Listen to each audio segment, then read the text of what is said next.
How are you. Welcome to SST की पाठशाला। और आज के क्लास में हम लोग डिस्कस कर रहे हैं print culture and modern modern world part two. Part one में हम लोग बहुत सारे इसेंशियल और इम्पोर्टेंट पॉइंट किए हुए हैं। जैसा कि आपको पता है कि बोर्ड एग्जाम पास में है, सो इसको इस फॉर्मेट में एक्सप्लेन किया गया है कि आप लॉन्ग आंसर क्वेश्चन उसके साथ साथ शॉर्ट आंसर क्वेश्चंस को आप आसानी से कर सके। तो चलिए बिना किसी देरी का स्टार्ट करते हैं। प्रीवियस जो पार्ट था उसमें हम लोग गुटेनबर्ग के प्रिंटिंग प्रेस, उन्होंने कितने जो प्रिंटिंग प्रेस इन्वेंट किया 1430s के पास में, तो उन्होंने फर्स्ट बुक किसको प्रिंट किया। फर्स्ट बुक जो उनका था वो बाइबल था। और बाइबल जो था स्टार्टिंग स्टेज में काफी स्लो उन्होंने प्रिंट किया। जब मल्टीपल प्रिंटिंग प्रेस अवेलेबल हो गए उसके बाद बहुत ज्यादा उन्होंने बाइबल या डिफरेंट टाइप की बुक्स प्रिंट किए, जिससे एक तरह से बुक का फ्लड बाढ़ टाइप का आ गया। लोगों के पास इजिली अवेलेबल था जो भी बुक की रिक्वायरमेंट थी, जिसके चलते लिटरेसी रेट भी इंक्रीज किया। इतना तक हम लोग देखे हुए हैं, ठीक है। अब यहाँ देख लीजिए, यहाँ पर जो टर्म्स पूछ रहा है,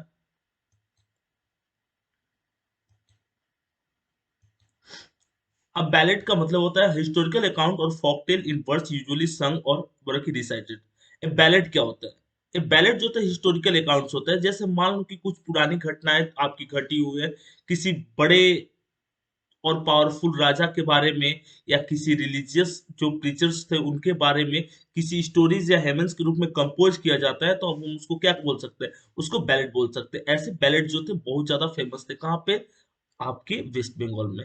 और फॉक टेल इन वर्सेस यूजुअली संग और रिसाइटेड, इसको गाया जाता था। एक तरह से ये क्या होता था, एक पुराने गाना का फॉर्म होता था, हम कह सकते हैं, जिसमें किसी हिस्टोरिकल इंसिडेंट्स को डिस्क्राइब किया जाता था।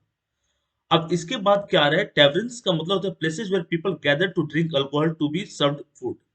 मतलब मदिरालय। मदिरालय मतलब जहाँ पे वाइन ये सब बिकता हो और जहाँ पे लोग इकट्ठा होते हो किस चीज के लिए? अल्कोहल को ड्रिंक करने के लिए। उसको टेवर बल्कि उसको टेवरिन्स बोलते थे। टू बी सर्व्ड फूड, साथ ही साथ फूड भी सर्व किया जाता था। और रेस्टोरेंट एंड बार वाली जो इश्यूज है ना अभी, ऐसी चीजें तो वो टेवरिन्स होते थे, ठीक है। अब इसके बाद हम आते हैं new reading public with the printing press. देखिए, इस टर्म को समझने से पहले हमको जानना पड़ेगा कि जो नई रीडिंग पब्लिक आपके पास अवेलेबल थी वो कैसे अवेलेबल थी। वो प्रिंटिंग प्रेस के कारण अवेलेबल थी। अगर प्रिंटिंग प्रेस नहीं रहता तो ये जो नई पब्लिक है वो भी आपके पास नहीं रहती। क्योंकि पहले जो मैन्युस्क्रिप्ट के थ्रू जो बुक अवेलेबल रहती थी उस बुक के कॉस्ट काफी हाई होते थे। वैसे बुक को प्रिंट करना, वैसे बुक तो प्रिंट होते नहीं, तो उसके वैसे बुक को कॉपी करना या हैंडमेड उसको बनाना काफी ज्यादा कॉस्टली होता था। और वही लोग परचेज कर सकते थे जिनके पास उतना अमाउंट होता था। सो बहुत सारे लोग जो थे पुअर पीपल थे, बुक को परचेज नहीं कर सकते थे, इसलिए पढ़ नहीं पाते थे। बट प्रिंटिंग प्रेस आने से क्या हुआ कि बुक बुक जो थी वो चीपर रेट में मिलने लगी, और इससे क्या हुआ, हर कोई बुक पढ़ना स्टार्ट किया और एक नई रीडिंग पब्लिक आपके पास अवेलेबल हो गई। और new reading public emerged, printing reduce the cost of books. Printing के आने से क्या हुआ, बुक के जो कॉस्ट थे, बुक के जो प्राइस थे वो कम हो गए। The time and the labour required to produce each book came down.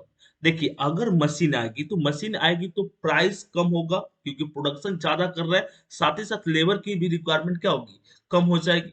या लेबर की अगर रिक्वायरमेंट ज्यादा है तो मशीन भी हम ज्यादा कर देंगे, प्रोडक्शन वहां पे फास्ट कर लेंगे। And multiple copies could be produce with greater is, आसानी से क्या कर लेते थे, आसानी से हम मल्टीपल कॉपी को प्रिंट कर लेते थे, ठीक है।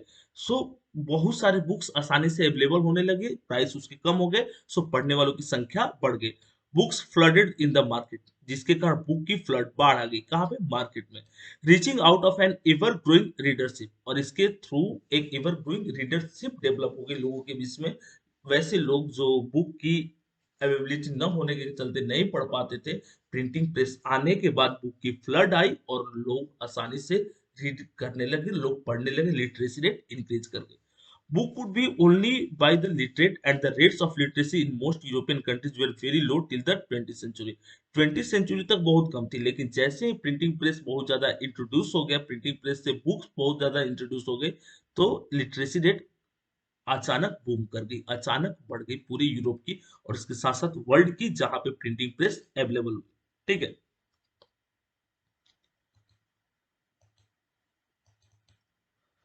अब यहाँ पर पॉइंट आपका क्या बोल रहा है?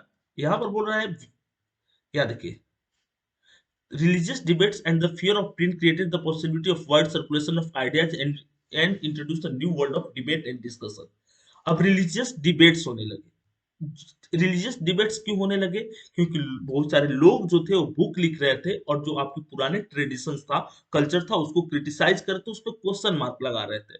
सो बहुत सारे लोग जिन्होंने पढ़ करके ज्ञान अर्जित कर लिया, वो डिबेट के लिए रेडी हो गए कि हाँ, ये आइडियाज आपके बुरे हैं, ये आइडियाज आपके सही नहीं है। ये कैसे डेवलप हुआ?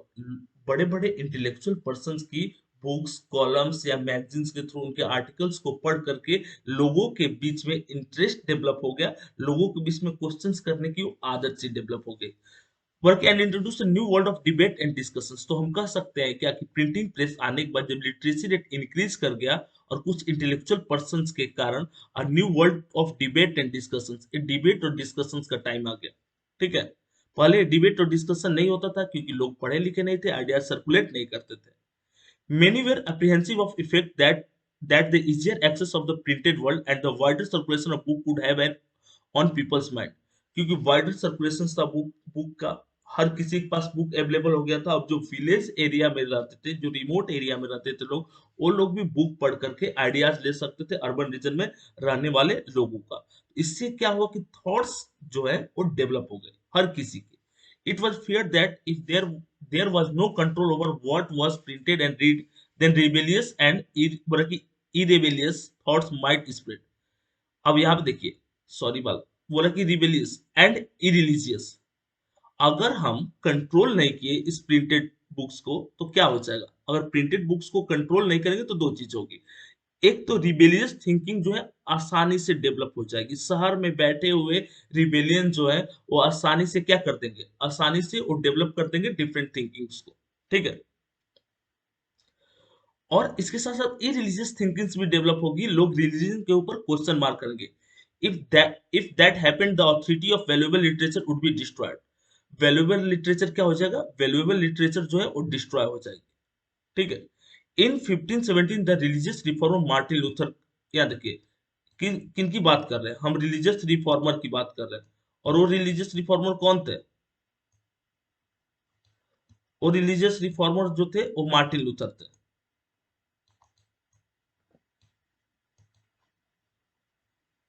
एक सेकंड वाला, देखिए, वो जो रिलीजियस रिफॉर्मर थे वो मार्टिन लूथर थे। ठीक है, इन्होंने 95 थीसिस लिखा। कितनी थीसिस लिखे थे? 95 थीसिस। और एक क्वेश्चन मार्क किए। किसके अगेंस्ट क्वेश्चन मार्क किए? जो रोमन कैथोलिक चर्च था उसके अगेंस्ट एक क्वेश्चन मार्क किए।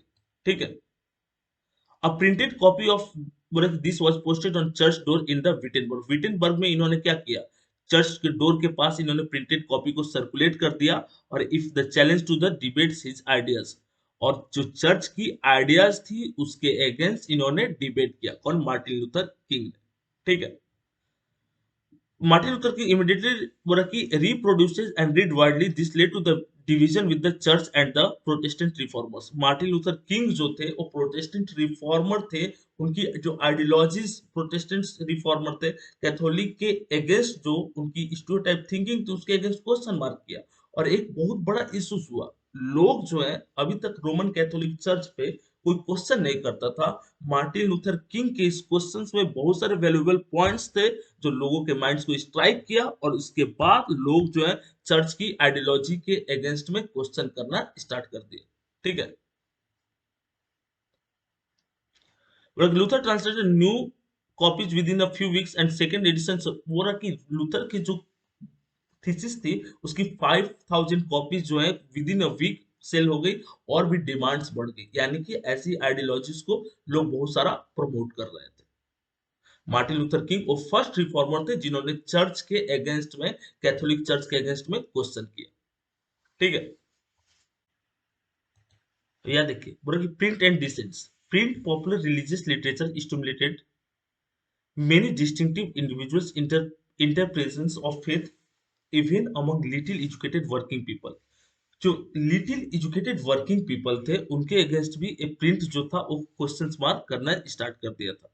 ठीक है, मेनोकियो और miller in Italy began to read books that were available in his locality. देखिए मेनोकियो के कौन थे? मेनोकियो जो थे इन्होंने क्वेश्चन मार्क किया। कहाँ पे क्वेश्चन मार्क किया? इटली में क्वेश्चन मार्क किया। जो काम मार्टिन लूथर किंग ने किया था रोमन कैथोलिक चर्च के अगेंस्ट में क्वेश्चन पूछ करके, एक काम मेनोकियो ने किया। अ मिलर इन इटली यानी कि रिफॉर्मर कह सकते began to read books that were available in his locality. इनके लोकेलिटी में जो बुक्स अवेलेबल था उस पे इन्होंने क्या बोला, he reinterpreted the message of Bible and formulated a view of God and creations that enraged the Roman Catholic church. Roman Catholic church के आइडियोलॉजीज पे क्या किया, इन्होंने क्वेश्चन मार्क कर दिया। When the Roman church began in inquisitions, बल्कि inquisitions to repress heretical ideas, Bunyaku was holded up twice and ultimately executed। क्योंकि इन्होंने रोमन कैथोलिक चर्च के अगेंस्ट में क्वेश्चन मार्क कर दिया था, रोमन कैथोलिक चर्च की जो अथॉरिटी थी इनको पकड़ करके फांसी दे देती है। The Roman church trouble bye such effect of popular reading and questioning of faith. अभी तक रोमन चर्च के अगेंस्ट में किसी ने क्वेश्चन नहीं पूछा था, लेकिन ये जो क्वेश्चंस वाले आइडियोलॉजी थे ये बहुत ही ज्यादा डैमेज कर रहा था किसको, रोमन चर्च की जो पावर था, जो ऑटोक्रेटिक फॉर्म में वो रूल करते थे उसको। और उन्होंने क्या किया, Brachy imposed controls over the publisher and booksellers and began to maintain index of prohibited books from 1558। Book seller जो थे या पब्लिशर्स थे उनके अगेंस्ट इन्होंने बैन कर दिया कि हाँ आप बुक पब्लिश नहीं कर सकते, आप अलग अलग बुक को पब्लिश नहीं कर सकते जो रोमन आइडियोलॉजी को या कैथोलिक चर्च के आइडियोलॉजी को अपोज करता हो, ऐसे बुक को वैलिड नहीं माने जाएंगे। ठीक है,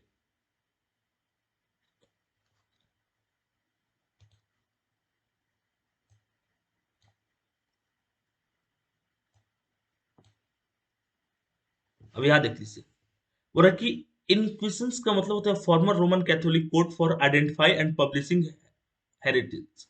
यानी कि एक ही चीज को आइडेंटिफाई करता है और पनिशिंग यानी कि कोई भी क्वेश्चंस करेगा तो उसको पनिश कर देंगे। Heretical come believe which do not follow the accept and teaching of the church. जो चर्च के जो बिलीव्स है उसको फॉलो नहीं करते हैं उसको हेरेटिकल बोलेंगे। In medieval times here here is was seen by the threat of the right of the church। और इसमें सबसे इंपॉर्टेंट रोल जो प्ले करेंगे वो आपके अपने कौन थे, वो मार्टिन लूथर किंग थे, या हम मेनेक्यो की ले सकते हैं। अभी तक हम इस पॉइंट में ये जानना चाह रहे हैं कि अभी सिचुएशंस ऐसा आ गया था मिड 16 सेंचुरी में कि लोग चर्च की ऑथोरिटी पे क्वेश्चन करना स्टार्ट कर दिए थे। ये सारी घटनाएं जो है यूरोप की है, और यूरोप में चर्च जो क्रिश्चियनिटी एक सबसे इंपॉर्टेंट रिलीजन है। जो स्टीरियोटाइप थिंकिंग है, कल्चरल बिलीफ्स हैं, या जो भी आइडियोलॉजी चर्च को मिला हुआ है, चर्च के जो लोग होते थे, चर्च से रिलेटेड जो लोग होते थे, जिस तरह के आइडियोलॉजी के साथ वो रूल करते थे, सरवाइव करते थे, सारा पावर अपने पास सेंट्रलाइज रखते थे, उन सारे चीज को इन्होंने क्वेश्चन मार्क किया, जो भी इंटेलेक्चुअल पर्सन थे। और ये चर्च के लिए मेजर प्रॉब्लम क्रिएट कर रहा था, इस बात से हम इनकार नहीं कर सकते।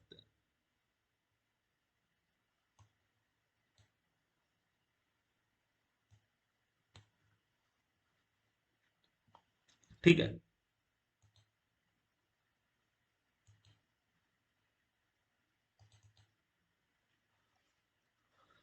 अब यहाँ देखिए,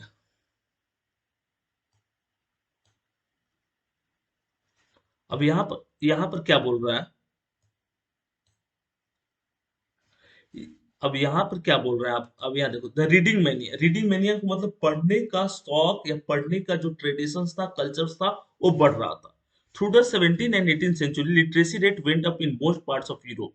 यूरोप में लिटरेसी रेट बढ़ गया तो 17 और 18 सेंचुरी में churches of different domination set up schools in villages carrying literacy to peasants and artisans. जो चर्च थे वो विलेज साइड में स्कूल सेटअप कर रहे थे, जिससे किनके बीच में लिटरेसी बढ़ रही थी, पीजेंट्स और आर्टिसंस थे, उनकी लिटरेसी बढ़ रही थी। By the end of 18th century in some part of Europe literacy rate were high as 60 to 80%। देखिए यहाँ पर क्या टर्म बोल रहा है कि 18th सेंचुरी तक यूरोप के कुछ ऐसे पार्ट थे जहां पर लिटरेसी रेट 60 टू 80% हो जाता है। कितना? 60 टू 80% हो जाता है।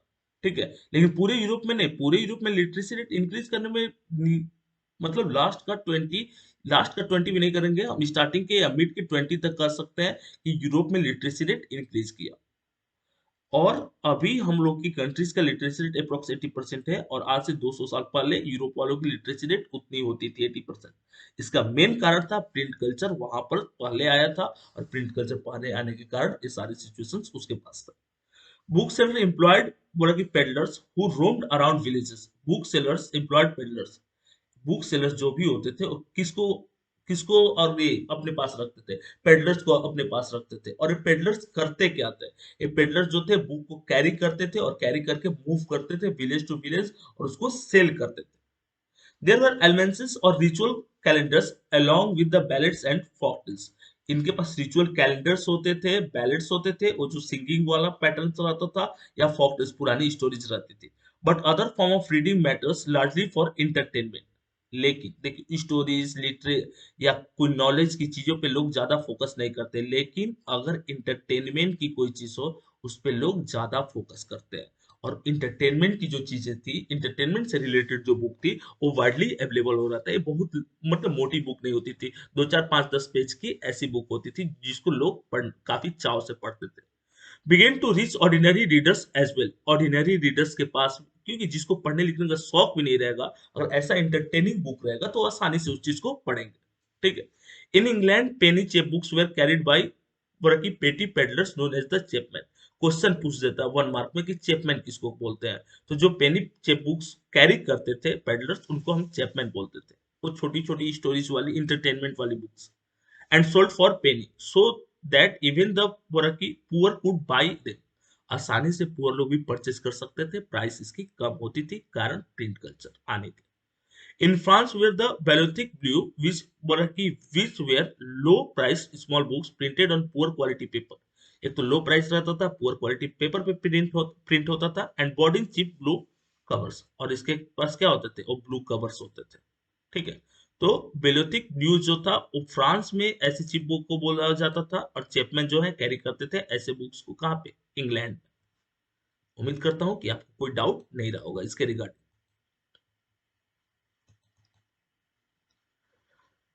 अब यहाँ पर क्या बोल रहा है, विजुअल कल्चर। विजुअल कल्चर की, अब यहाँ देख लीजिए, when scientist like Isaac Newton began to publish their discoveries they could influence a much wider circle of scientifically minded readers.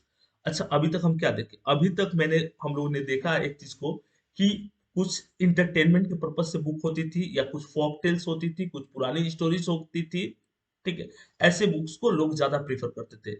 लेकिन ये वो टाइम था जिस टाइम में कुछ साइंटिफिक रिसर्च भी हो रहे थे, कुछ चेंजेस भी हो रहा था साइंस के फील्ड में। वैसे भी रीडर्स आपके पास अवेलेबल थे, लोग ऐसे बुक को भी प्रेफर करते थे।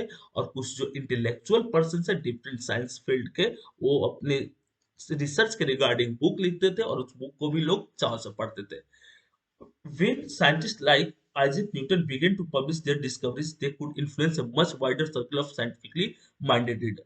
तो आइजैक न्यूटन की जो स्टोरी, जो भी बुक्स होती थी, वो किन लोगों को अट्रैक्ट करती थी, जो साइंटिफिकली माइंडेड रीडर्स होते थे उनको अट्रैक्ट करती थी। The writing of thinkers such as Thomas Paine, Voltaire and Jean Jacques Rousseau were also widely printed and read. यहाँ देखिए, अगर हम थॉमस पेन की बात करेंगे, या वोल्टेयर की बात करेंगे, या रोस्क्यू की बात करेंगे, ये लोग फ्रेंच रिवॉल्यूशन के टाइम में एक इंपॉर्टेंट रोल प्ले किए थे। ऐसे भी रीडर्स की संख्या ज्यादा थी। ऐसे राइटर्स की बुक को पढ़ने वाले रीडर्स की संख्या भी क्या थी, बहुत ज्यादा थी। ठीक है। Tremble therefore tyrants of the world. देखिए, थर्रा गया था पूरी दुनिया जो थी इस भय से, टेरेंट्स ऑफ द वर्ल्ड, इस आतंक से डर गई थी। और वो आतंक किस चीज का था, प्रिंटिंग, जो प्रिंटेड बुक्स थे उनका था। कि अब आइडियोलॉजी, अलग अलग लोगों की जो आइडियोलॉजी थी, आइडियल व्यू था इंटेलेक्चुअल पर्सन का, वाइडली सर्कुलेट हो जाता था। या दूसरे शब्दों में हम कह सकते हैं, फ्रेंच रिवॉल्यूशन में ये जो आइडियाज थे, ये जो रिवॉल्यूशंस के, वो इंटेलेक्चुअल पर्संस के थे, कलम के सिपाही लोगों का। और वो आइडिया सर्कुलेट हुआ और उसका इम्पैक्ट पूरा वर्ल्ड ने देखा, और प्रिंट कल्चर से वो लोग डरे हुए थे। By the mid 18th century, there was a common conviction that books were a means of spreading progress and enlightenment। Book से क्या होता था, बुक से प्रोग्रेस और इनलाइटमेंट आती थी। Many believe that book could change the world. बहुत सारे लोगों का ये भी बिलीव था कि बुक जो है पूरे वर्ल्ड के आइडियोलॉजीज को चेंज कर देगा, एडमिनिस्ट्रेटिव सिस्टम को चेंज कर देगा, लोगों को राइट्स प्रोवाइड कर देगा। Literate society from despotism and tyranny and work herald a time when reason and intellect would rule. बोल रहा है कि जो डेस्पोटिज्म को प्रेफर की जाती थी मोनार्की के टाइम में, जिसमें राजा अपने मन की बातों को करता था, ये जो प्रिंट कल्चर आने से, आइडियाज सर्कुलेट होने से, अब हर कोई राइट्स दे देगा, इंटेलेक्चुअल पर्सन का रूल होगा। लुइस सेबेस्टियन मर्सियर एक नोवेलिस्ट थे in 18th century France declare the printing press is the most powerful engine of progress. Louis, अब अगर क्वेश्चन पूछ दे कि किसने बोला था कि प्रिंटिंग प्रेस जो है मोस्ट पावरफुल इंजन है, तो लुइस सेबेस्टियन मर्सियर बोले थे। ठीक है। The printing press is the most powerful engine of the progress. Printing press जो है मोस्ट पावरफुल इंजन है किस चीज का? प्रोग्रेस का। And public opinion is the force that will sweep despotism away. और पब्लिक ओपिनियन जो है वो खत्म कर देगा, किस चीज को खत्म कर देगा? डेस्पोटिज्म को खत्म कर देगा, और जो तानाशाही वाली आइडियोलॉजीज है उसको खत्म कर देगा। ठीक है। Mercier proclaim tremble therefore tyrants of the world tremble be the virtual writers. एक तरह से ट्रेम्बल्स यानी कि ये जो आतंक है किस चीज का? प्रिंटिंग का।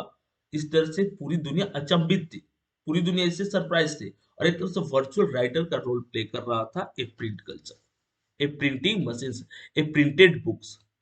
ठीक है। किसने बोला था? Louis Sebastien Mercier. काफी इंपॉर्टेंट क्वेश्चन है, आप इसको मार्क भी कर लीजिएगा या स्क्रीनशॉट ले सकते हैं।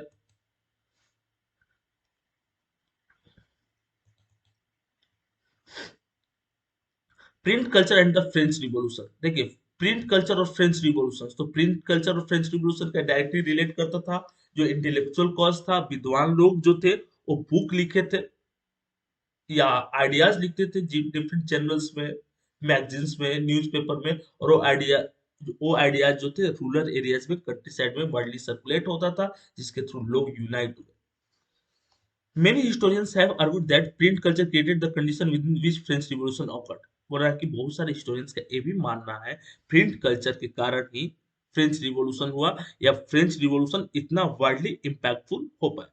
Three types of argument have been usually put forward. ये तीन आर्गुमेंट्स इसके रिगार्डिंग दिए जाते हैं। Print popularise the ideas of enlightenment thinkers. बार बार इस पे जिक्र कर रहे हैं कि प्रिंटिंग से क्या हुआ, इनलाइटमेंट थिंकर्स की आइडियोलॉजी जो है वो वाइडली सर्कुलेट हुई। Collectively their writings provided a critical commentary on tradition, superstitious and despotism. जो पुरानी विचारधाराएं थी, सुपरस्टिशियस थिंकिंग थी, तानाशाही थी, उस पर कमेंट्री की, उस पर अपना व्यू दिए, और लोगों को ये व्यू पसंद नहीं किया, और लोग उसके अगेंस्ट क्वेश्चन मार्क करने लगे। राजा जो थे वो एडमिनिस्ट्रेटिव सेंटर यानी कि कैपिटल सिटी में रहता था। किंगडम या राज्य जो था बहुत बड़ा होता था। रूरल रीजन के जो लोग थे उनको पता ही नहीं चल पाता था कि राजा किस मेथड से रूल कर रहा है।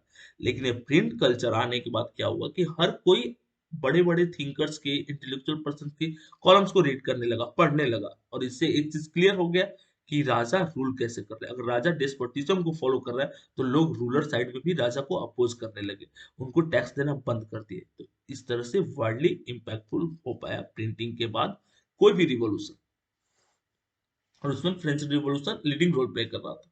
दे argued for the rule of reasons rather than customs and demanded there everything be जज through the application of reason and rationality. बोला कि अगर आप किसी से रेशनल बिहेव कर रहे हैं तो उसको जज लोग करना स्टार्ट कर दिए कि हाँ आप मेरे से ज्यादा टैक्स नहीं ले सकते हो, आप मेरे से डिस्क्रिमिनेशन नहीं कर सकते हो, ऐसी चीजों के साथ। They attack the scared authority of the church and despotic power of the state. State के डेस्पोटिक पावर के अगेंस्ट भी उन्होंने क्वेश्चन करना स्टार्ट किया। Cartoon and caricature typically suggested that the monarchy remained absorbed only in sensual pleasures while the common people suffered immense hardship।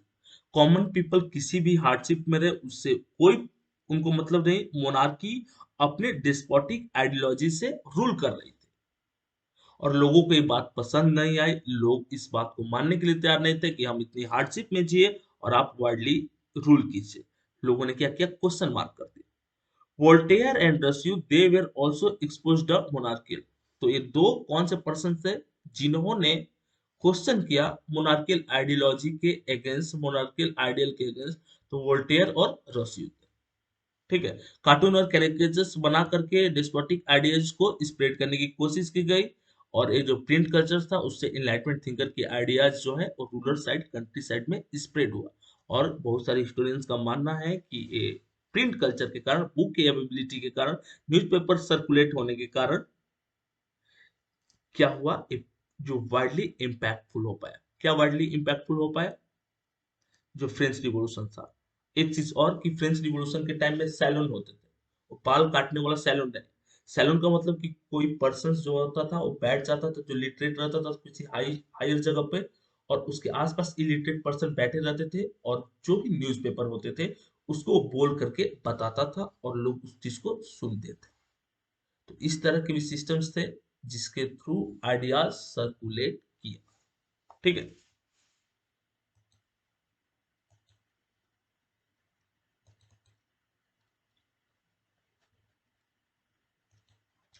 अब children women and worker देखिए, intellectual person से पहले पढ़ सकते थे, या जो ब्राह्मण, जैसे इंडिया में बात करें तो ब्राह्मण, अगर हम यूरोपियन सोसाइटी की बात करें तो चर्च से रिलेटेड लोग। लेकिन अभी क्या हो रहा था, बुक के प्राइस कम होने से चिल्ड्रन वुमेन और वर्कर भी पढ़ रहे थे। A children press devoted to literature for children, बच्चों के लिए भी बुक पब्लिश होना स्टार्ट हो गई, और बाल कथाएं या छोट चंपक ऐसी स्टोरीज, तो बच्चों के लिए भी बुक अवेलेबल होना स्टार्ट हो गया। पहले तो बड़े लोगों के लिए पढ़ने के लिए बुक नहीं था, लेकिन वो प्राइस कम हो जाने के कारण क्या हुआ, बच्चों के लिए भी बुक अवेलेबल हो गया। वॉज सेट अप द ब्रकी फ्रांस इन 1857। 1857 में फ्रांस में बच्चों के लिए बुक पब्लिश होने लगा। This press publish new works as well as old fairy tales and folk tales.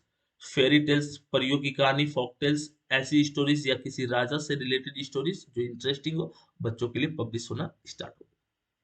The Grimm brothers in Germany, इसको याद रखिएगा कि किसने जर्मनी में बुक को कंपाइल किया, तो ग्रीम ब्रदर्स थे। Spend years compiling traditional folk tales gathered from peasants, जिन्होंने पीजेंट से इस चीज को गैदर किया था, उसको इन्होंने कंपाइल किया। They collected was edited before the stories were publish in a collection in 1812। Grimm brothers क्या किए, ग्रीम ब्रदर्स जो से फॉकटेल्स को कंपाइल किए। मिला कहाँ से था उनको फॉकटेल्स, पीजेंट से मिला था। इस स्टोरी को पब्लिश करने से पहले उन्होंने उसको प्रॉपर्ली एडिट किया। ईयर क्या था पब्लिश करने का, 1812। ठीक है। In the 19th century, lending libraries in England became instrument for educating white collar workers। England में लाइब्रेरी की संख्या बढ़ रही थी। लाइब्रेरी की संख्या बढ़ने से लोग बुक को, जो वर्कर क्लास लोग थे जो बुक को परचेज नहीं कर सकता था, और रेंट पे करके बुक को पढ़ करके फिर वापस लाइब्रेरीज में दे देता था, तो ये और भी चीप रेट में लोगों के पास बुक अवेलेबल हो गई। लोग इस चीज को रीड करना पढ़ना स्टार्ट कर दिया। Artisans and lower middle class people, sometimes self-educated working class people wrote for themselves। अब आर्टिशियंस भी थे, lower middle class people, workers जो थे वो भी पढ़ सकते थे। कभी कभी तो self educated working class people wrote for themselves. Self educated working class people जो थे वो अपने बारे में भी स्टोरीज ये सब लिखते थे। ठीक है। तो चिल्ड्रन के लिए भी बुक लिखना स्टार्ट हो गया। फ्रांस में सबसे पहले सेटअप किया गया। फेरी टेल्स और फॉक टेल्स इसमें रहता था। ग्रीम ब्रदर्स ने फॉक टेल्स को कंपाइल किया, जो उनको पीजेंट से मिला था। और इंग्लैंड में लाइब्रेरी खुलने से वर्कर लोग भी बुक पढ़ सकते थे। कुछ कुछ लोग अपने लाइफ से रिलेटेड चीजों को लिखना स्टार्ट कर दिया। ठीक है। अब यहाँ पर बोल रहा है, in the mid 19th century, Richard M Hoe of New York had perfected the power driven cylindrical press। ए रिचर्ड एम ह्यूज जो थे वो पावर पावर ड्रिवन यानी कि इलेक्ट्रिसिटी से चलने वाले सिलिंड्रिकल प्रेस की स्थापना कर दी, बना दिया। This was capable of printing 8000 sheets per hour. और इसकी स्पेशलिटी थी कि प्रिंटिंग प्रेस से भी फास्ट था। 8000 शीट्स पर आवर ये प्रिंट कर सकता था। This press was particularly useful for printing newspaper. ए रिचर्ड एम ह्यू वो पर्सन जो थे, इनके द्वारा बनाए गए सिलिंड्रिकल प्रेस जो था किस चीज में सबसे ज्यादा यूज हुआ, तो न्यूज़पेपर की प्रिंटिंग में सबसे ज्यादा यूज हुआ। In the late 19th century, the offset press was developed which बोला कि could print up to 6 colour at a time. और इसकी एक और स्पेशलिटी थी जो ऑफसेट प्रेस था, कि 6 टाइप के कलर को एक साथ प्रिंट कर सकता था। From the turn off the 20th century, electrically operated press accelerated printing operations. Electrically operated press जब आ गया, उसके बाद प्रिंटिंग और भी ज्यादा आसान हो गया। बुक की अवेलेबिलिटी 20th century में और ज्यादा आसान हो गई। और अगर बुक की अवेलेबिलिटी आसान हुई, लिटरेसी रेट इंक्रीज करेगा, पुअर पीपल भी पढ़ पाएंगे। A series of other development followed. Methods of working feeding paper improved. The quality of plates became better. Paper की क्वालिटी इंप्रूव हो गई, प्लेट्स भी बढ़िया हो गया। Automatic paper reels and photo electric controls of the colour register were introduce. Photo electric जो colour होते थे जिससे कंट्रोल कर सकते थे प्रिंटिंग मटेरियल्स को, और भी अच्छी क्वालिटी का प्रिंट कर सकते थे, वो सारी चीजें इंट्रोड्यूस हुई। और इससे एक तरह से प्रिंटिंग फील्ड में और भी ज्यादा रिवॉल्यूशन। अब यहाँ पे देखिए सिलिंड्रिकल प्रेस था जो रिचर्ड एम ह्यू ने बनाया था, 8000 शीट्स पर आवर प्रिंट कर सकता था। कुछ ऐसी मशीनें आई जो एक साथ 6 कलर को प्रिंट कर सकती थी। इलेक्ट्रिकल प्रिंटिंग प्रेस आने के बाद प्रिंट के फील्ड में रिवॉल्यूशन हुआ। ठीक है। और इसके बाद कुछ कुछ बेटर जैसे बेटर क्वालिटी की पेपर, उसके अलावा फोटो इलेक्ट्रिक कंट्रोल्स आ गए, इससे और भी ज्यादा प्रिंटिंग आसान हो गया।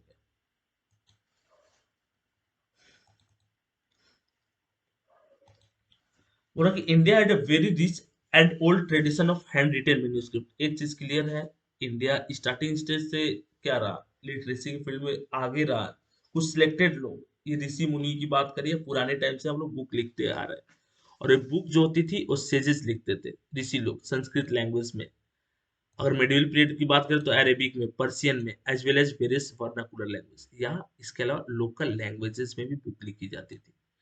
इंडिया में बुक किस लैंग्वेज में लिखी जाए, संस्कृत में, अरेबिक में, पर्शियन में, जब मुस्लिम रूलर्स यहाँ पे आ गए, और इसके साथ साथ वर्नाकुलर लैंग्वेज में, लोकल लैंग्वेज में भी। Manuscript were copied on palm leaves और हैंडमेड पेपर। मैन्युस्क्रिप्ट का मतलब ये वही जो फ्रेगाइल होता था, जिसको आसानी से कैरी नहीं कर सकते थे। लिखा किस चीज पे जाता था, पाम लीव्स पे। मिलती कहाँ थी, जम्मू कश्मीर में। और हैंडमेड पेपर पे, कभी कभी क्लोथ या जानवरों की स्किन पे भी। पेजेस वर समटाइम्स ब्यूटीफुली इलस्ट्रेटेड। कैलीग्राफी किया रहता था, पेजेस को अच्छा से डेकोरेट किया जाता था। किसके जैसा, एसएसटी की पाठशाला की, जो आपके क्वेश्चन पेपर होते हैं उनके जैसा। They would be either placed between wooden covers और बोला कि sewn together to ensure preservation. Wooden cover से भी इसको किया जाता था, अट्रैक्टिवली बनाया जाता था, ताकि अच्छा से इसको हैंडल किया जा सके। ठीक है, बीच में जो पत्ते रहेंगे तो उसको आसानी से वुडन कवर होने से हैंडल कर सकते हैं। Manuscript continued to be produced till well after the introduction of print down to the late 19th century. Late 19th century तक, जब तक इंडिया में प्रिंटिंग प्रेस नहीं आ गया, तब तक मैन्युस्क्रिप्ट से लोग लिखते थे, मैन्युस्क्रिप्ट पे लोग लिखते थे। इंडिया का लिटरेचर मैन्युस्क्रिप्ट पे डिपेंड करता था। अब यहाँ पर टर्म है कि इंडिया में प्रिंटिंग प्रेस कैसे आया। The printing press first came to Goa and Portuguese missionaries in the mid 16th century. जो प्रिंटिंग प्रेस था पहली बार कहाँ आया, पहली बार गोवा में आया था। कौन लाया, पोर्टुगीज लोग लाए। पोर्टुगीज जो मिशनरीज थी वो लाए। कब लाए, मिड 16th सेंचुरी में। तीन क्वेश्चन यहाँ पे अराइज हो गए। सबसे पहले गोवा में कौन लाया, पोर्टुगीज लोग लाए। कब लाए, 16th सेंचुरी में। Jesuit priest learn Konkani and printed several tracts. Konkani language Goa में, क्योंकि कोंकणी बोली जाती है, उसी में बहुत सारी प्रिंटिंग हुआ। By 1674 about 50 books had been printed in Konkani. Question इसमें 1 मार्क करके ईयर वाइज पूछता है कि 1674 में कितने बुक्स प्रिंट हुए, 50 बुक्स प्रिंट हुए, किस लैंग्वेज में प्रिंट हुए, कोंकणी में प्रिंट हुए। एंड कन्नड़ लैंग्वेज, इसके साथ साथ कन्नड़ लैंग्वेज जो कर्नाटका का है। दोनों नेबरिंग स्टेट है तो इसमें ज्यादा डिफरेंसेस नहीं होनी चाहिए। Catholic priest printed the first Tamil book in 1579।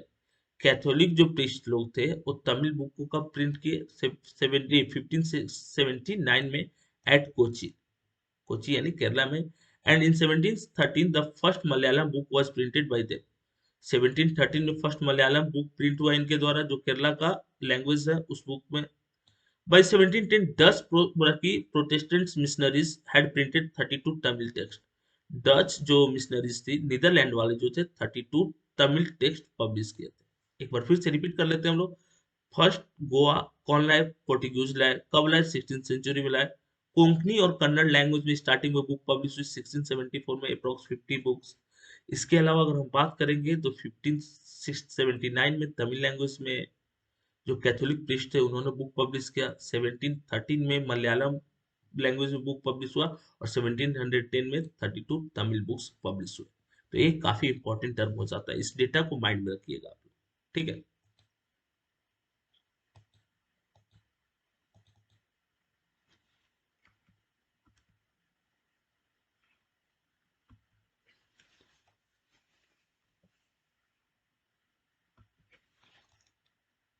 अब देखिए यहाँ पर एक इंपॉर्टेंट टर्म आ रहा है कि फ्रॉम 1780 जेम्स ऑगस्टस हिकी। वो कौन से पर्सन थे, तो जेम्स ऑगस्टस हिकी थे। कब, 1780 में। फर्स्ट टाइम इन्होंने एक बुक, एक मैगजीन, एक न्यूज़पेपर इंट्रोड्यूस किया, जिसका नाम बंगाल गैजेट था। A weekly magazine. ये क्या था, वीकली मैगजीन आता था, डेली नहीं, वीकली मैगजीन आता था।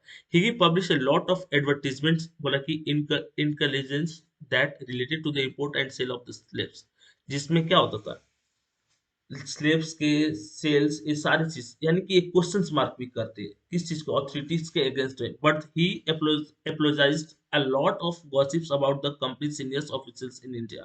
कंपनी के जो सीनियर ऑफिसर्स थे उनके अगेंस्ट में भी इन्होंने क्वेश्चन कर दिया। Enraged by this, Governor General Warren Hastings persecuted Hickey and encouraged the publication of official sanctioned newspaper। तो हिकी को इन्होंने बैन कर दिया और ऑफिशियली जो सैंक्शन न्यूज़पेपर होते थे उन्हीं को पब्लिश करने को अलाउ किए। Could counter the flow of information. और दूसरी बात कि वो कोई भी इंफॉर्मेशन नहीं पब्लिश कर सकते थे जो ब्रिटिश अथॉरिटीज को क्रिटिसाइज करेगा। अगर कोई भी चीज ब्रिटिश अथॉरिटी को क्रिटिसाइज करेगा तो फिर वो प्रॉब्लम हो जाएगी। इंक्लूडिंग दोज दैट रिलेटेड, या देखिए यहाँ पर वो प्रिंटिंग मिस्टेक हो गया, इंक्लूडिंग दोज, ठीक है, बल्कि advertisement including those that related to the import and sale of the slaves, also published a lot of gossips. और उसके साथ साथ गॉसिप भी पब्लिश होती थी जिसमें ब्रिटिश को क्रिटिसाइज करते थे। पर ये आपसे क्वेश्चन पूछ सकता है, जेम्स ऑगस्टस हिकी दिए थे 1780 में बंगाल गैजेट रिलीज किए और इंग्लिश में रिलीज किए थे पहली बार, बंगाली में नहीं। और अब बाद में बंगाली में इसको रिलीज कर देंगे राजा राम मोहन रॉय, और इसमें क्रिटिसाइज करते थे ब्रिटिश ऑफिशियल्स को, ठीक है।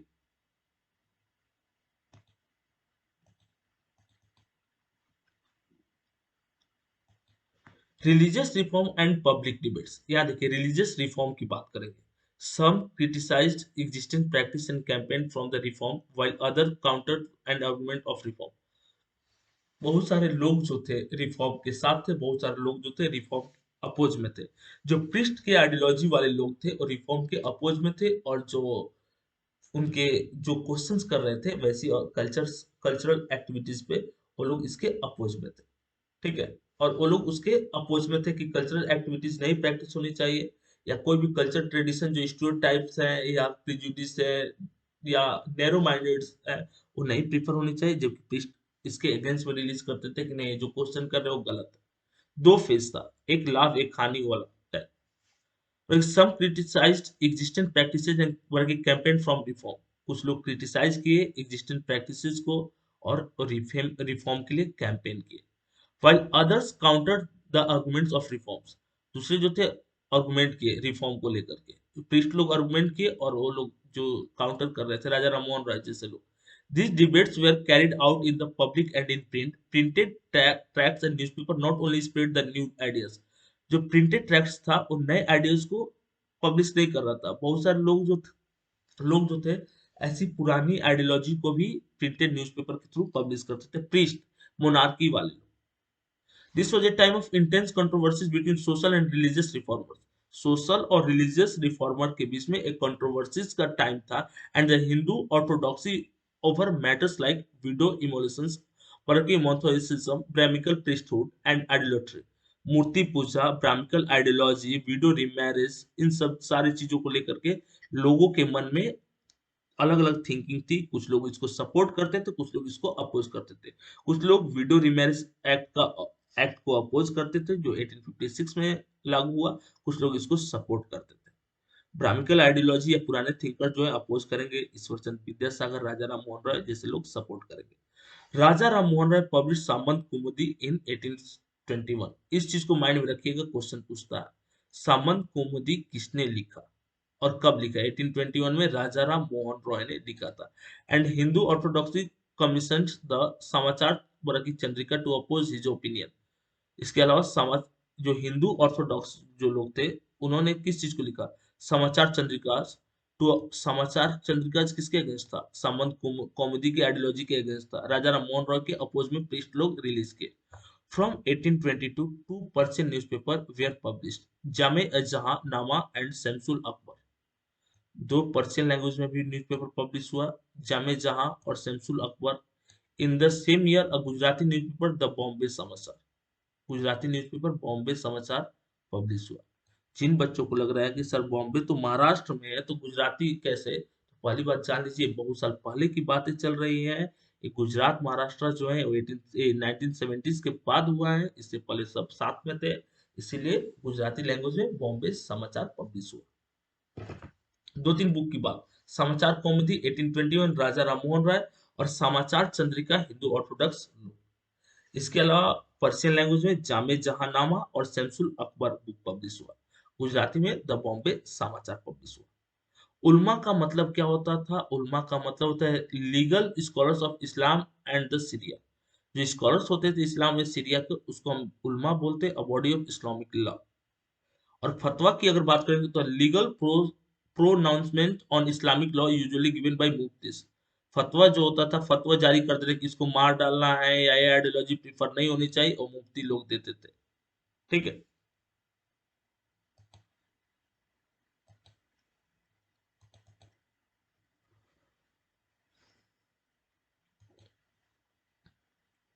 बोला कि new visual culture was taking shape.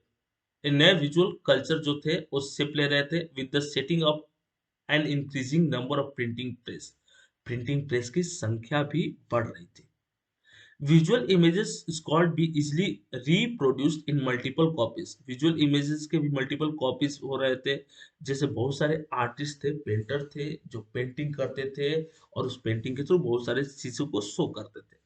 उस पेंटर्स में से सबसे पहला नाम जो आएगा, राजा रवि वर्मा का, one of the greatest painter India के रहे हैं। Produce images for mass circulation. ऐसी इमेजेस इन्होंने प्रोड्यूस किया जिसका मास सर्कुलेशन हुआ, बहुत सारा उसका डिस्ट्रीब्यूशन हुआ। By the 1870s, caricatures and cartoons were being published in journals and newspapers. Newspaper और जर्नल्स में कार्टून्स और कैरिकेचर्स, ये जो मार्टिन लूथर किंग के टाइम में हुआ था यूरोप में, वो चीज इंडिया में भी प्रेफर होने लगा। Communicating on social and political issues. एक कैरिकेचर्स और कार्टून किस चीज पे बने रहते थे? सोशल और पॉलिटिकल इश्यूज पे डिपेंड रहते थे। सम कैरिकेचर्स वर की ridiculed and educated Indians fascinated with western taste and cloth. बहुत सारे कैरिकेचर्स जो थे वेस्टर्न टेस्ट और clothes, western ideology, western language, western cultures को शो करते थे। कुछ कैरिकेचर्स जो थे इंडियन कल्चर्स को प्रमोट करने वाले तो थे। यहाँ पर भी आइडियोलॉजी दो थी, वेस्टर्न स्लैश इंडियन।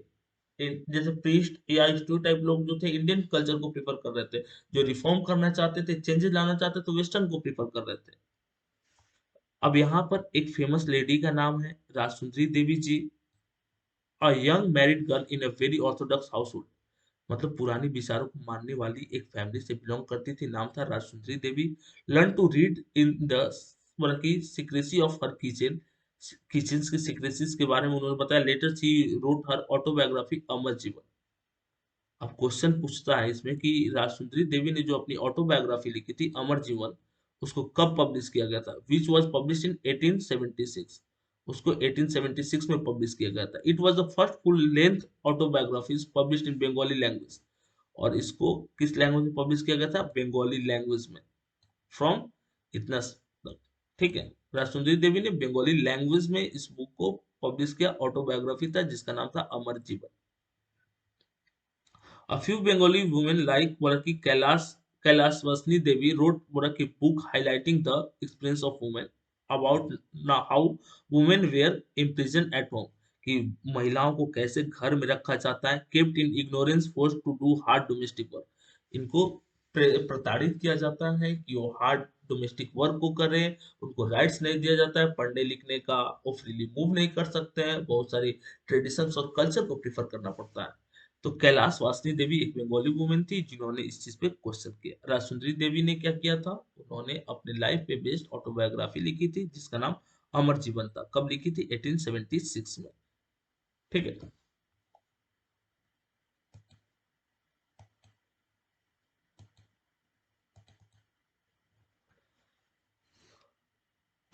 देखिए, in Punjab too a similar folk literature were widely printed. हर जगह इंडिया में हर जगह आइडियोलॉजी जो थे फैल रही थी, बढ़ रही थी।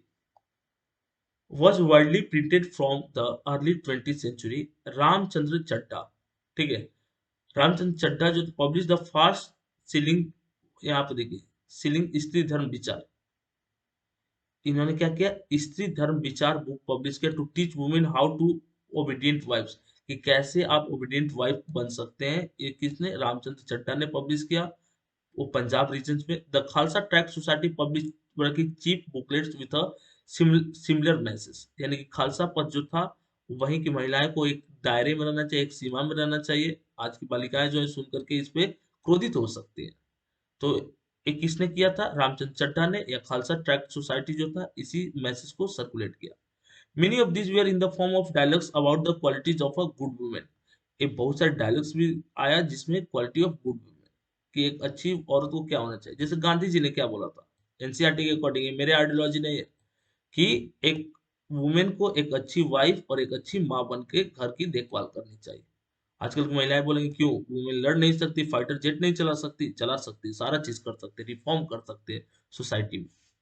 In Bengal, an entire area in central Calcutta, the Patla was devoted to the printing of popular books. Here, you could buy cheap edition of religious tracts and Marathas pioneers of low caste protestant movement wrote about them. एक reason था बाटलास, वहां पर cheap rate में books आपके पास available हो जाता था, ideology आप आसानी से सर्कुलेट कर सकते थे। ठीक है। कुछ पर्सन्स थे जिसमें से एक उनका नाम था ज्योतिबा फूले जी। ठीक, injustice of caste system in his गुलामगिरी। उन्होंने एक बुक लिखा गुलामगिरी 1871 में, जिसमें कास्ट सिस्टम के अगेंस्ट में उन्होंने क्वेश्चन किया। In the 20th century B R Ambedkar in Maharashtra and EV Ramaswamy Naicker. देखिए 20th सेंचुरी में B R Ambedkar Mahar caste से बिलोंग करते थे, महाराष्ट्र में लोअर कास्ट के अपलिफ्टमेंट के लिए बहुत सारा काम किए, इंडिया के फर्स्ट लॉ मिनिस्टर्स थे।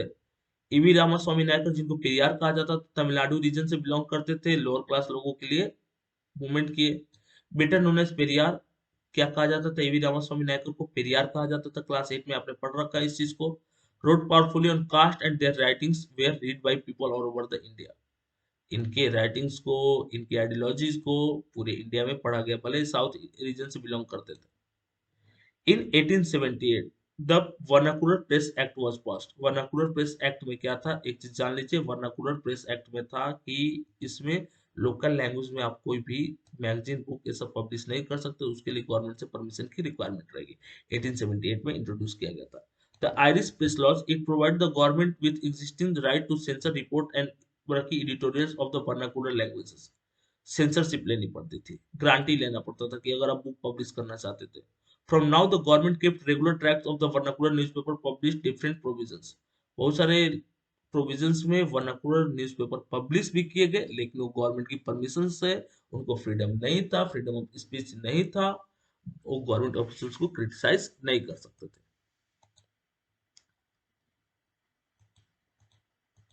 इस तरह से इस चैप्टर को हम लोग काफी धमाकेदार तरीके से खत्म किए। ठीक है। अब इसके रिगार्डिंग आपको कोई भी, देखिए इस चैप्टर को हम लोग एक्सप्लेन जो किए हैं वो क्वेश्चन आंसर फॉर्म में किए हैं। इसमें आप आसानी से अगर इसको देख लीजिएगा अच्छा से तो आंसर लिख सकते हैं। इसके बाद भी अगर आपको कोई डाउट रहेगा तो आप कमेंट करके पूछ सकते हैं। अगर आपको किसी भी सब्जेक्ट में कोई डाउट रहे तो आप हमारे टेलीग्राम ग्रुप से जुड़िए, वहां पे हम लोग आपके सारे डाउट को खत्म करेंगे, सब्जेक्ट चाहे कुछ भी हो। ठीक है। प्रिपरेशन बोर्ड के लिए बेहतरीन कीजिए तो आप डिबेट से, जो डिस्कशन ग्रुप है आप वहां पर आइए, डिबेट से जुड़िए। ठीक है। क्वेश्चंस पूछिए, वहां पर हमारी टीम आपको रिप्लाई करेगी। और किसी भी चैप्टर का आपको पीडीएफ चाहिए, नोट्स चाहिए, क्विज चाहिए, या क्वेश्चन आंसर फॉर्म चाहिए, क्वेश्चन बैंक चाहिए, तो आप हमारे ऐप को डाउनलोड कीजिए जो लिंक डिस्क्रिप्शन में दिया हुआ है। एसएसटी के लिए तो एसएसटी की पाठशाला है। ठीक है। और डिफरेंट जो सब्जेक्ट है उसके लिए हमारा दूसरा चैनल है इग्नाइट वर्ल्ड्स पाठशाला, वहां पर भी आप हमारे साथ जुड़ सकते हैं। और अगर डिफरेंट नॉलेज लेना है अलग अलग व्यू पे या कुछ करंट अफेयर्स इश्यूज पे, तो उस चीज के लिए आप हमारे डिफरेंट सोशल नेटवर्किंग साइट को प्रीफर कर सकते हैं, जैसे कि फेसबुक हो गया, टेलीग्राम हो गया, व्हाट्सएप हो गया, इन सब चीजों पे। इसके अलावा एक चीज और कि हम लोग ऐप में लगातार चेंजेस करते हैं और अभी करंट अफेयर्स का कॉलम लेकर के आए हुए हैं। तो आप ऐप को जरूर डाउनलोड कीजिएगा, क्योंकि अगर ऐप को डाउनलोड कीजिएगा तो सारा चीज आपको इजिली वहां पर अवेलेबल मिल जाएगा। चलिए मिलते हैं नेक्स्ट वीडियो के साथ फिर धमाकेदार तरीके से।